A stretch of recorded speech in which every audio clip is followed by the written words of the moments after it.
Sean bienvenidos otro día más a nuestra cita con la historia de Lora. Memorias con Diego Delgado Díez.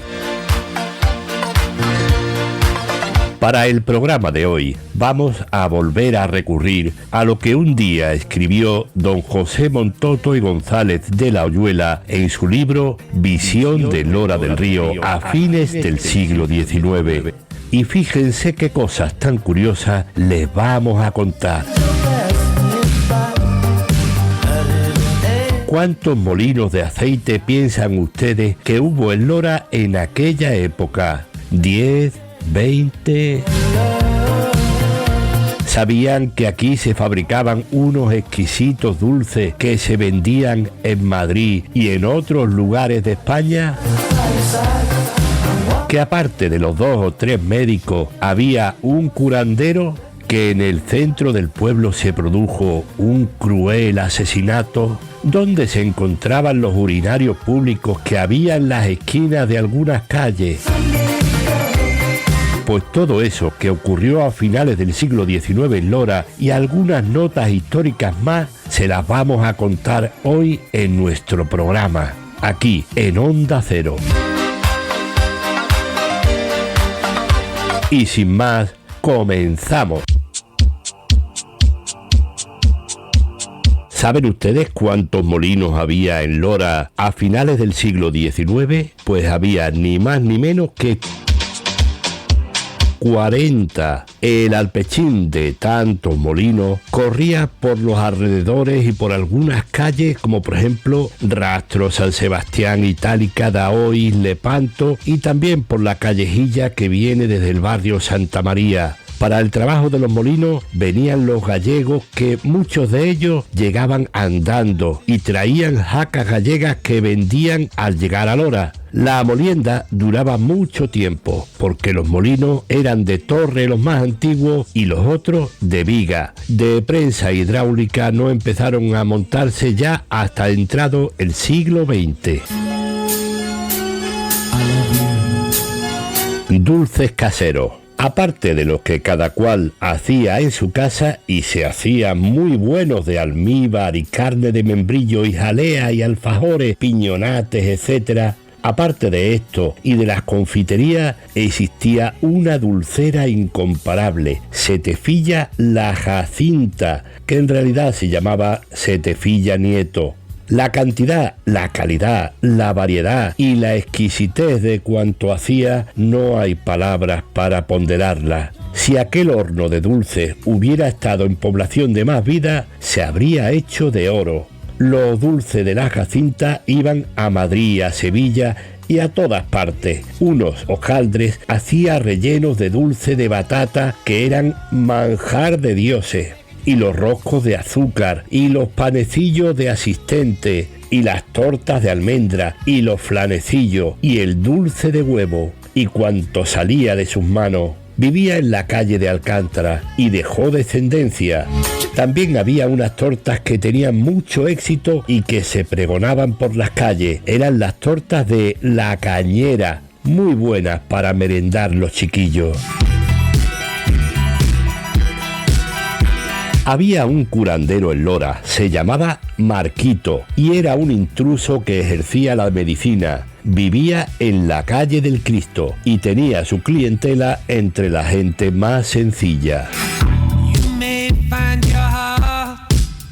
Los aguaduchos estaban adornados con globos de vidrios de colores. Vendían refrescos, panales, etc. Había 3 aguaduchos, uno donde está ahora la fachada de los Quinteros, otro en la Plaza del Reloj y otro en la Alameda. Memorias en Onda Cero, Lora del Río.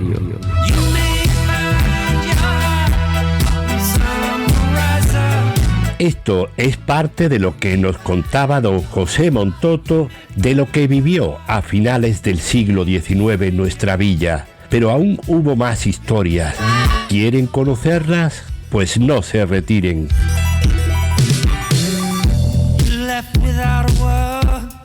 Por aquel tiempo había 3 urinarios públicos en Lora.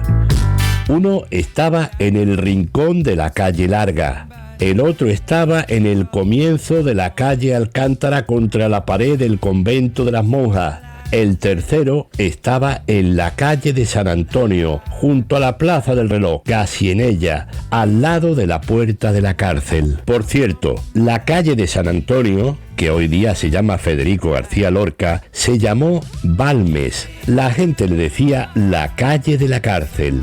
Junto a la prisión había una casilla en la que vivía el cura Naranjo, que era ayudante, pasante se decía, en la escuela de don José Maguilla, que era la casa de al lado. Este don José Maguilla fue maestro, un maestro que no hubo ni uno mejor que él en todo el siglo XIX. Murió en 1902.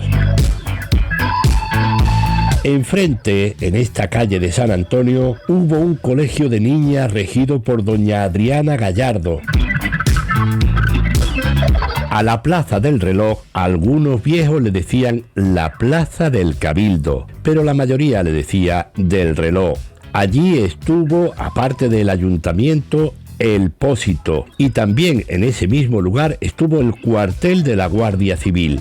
El cuartel también había estado en otros locales, como en una casa del Barrio Nuevo y también en la calle Ollería. En la Plaza del Reloj todavía se lidiaban toros a finales del siglo XIX. Los toros salían del Pósito, donde estaban los toriles. A los de Capea se les daba larga por la calle de la cárcel y la del río para que se fueran al campo. Para ello se cerraban con empalizadas las bocacalles de La Silla y San Francisco. En la acera de enfrente al ayuntamiento estaba el establecimiento de Melón. Su nombre era Antonio Gómez. Aquello era una taberna de cierto rango. Tenía hasta sus máquinas tragaperras, entre comillas.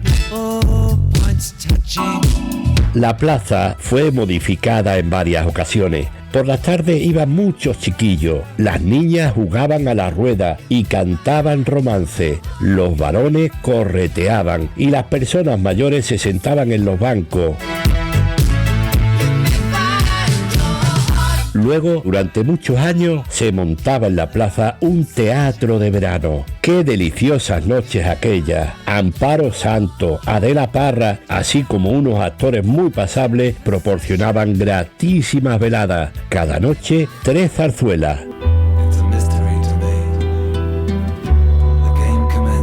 Un poco más arriba, en la calle Postigo, hoy llamada Bailén, en la puerta de una casa se cometió cierta madrugada un crimen espantoso.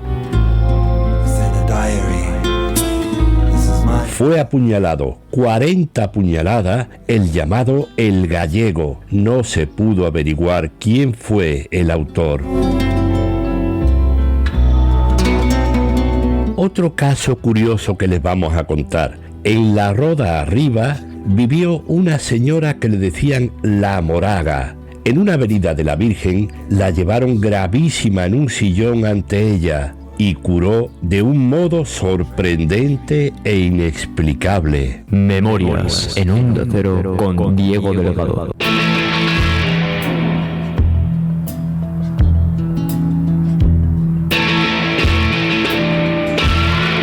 Y hasta aquí, amigos oyentes, algunas de las muchas pinceladas que nos dejó don José Montoto y González de la Hoyuela en su visión de Lora a fines del siglo XIX.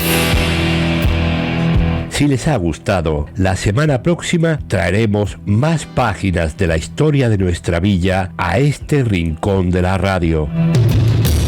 Hasta entonces, sean felices y procuren hacer felices a quienes les rodean. Muchas gracias.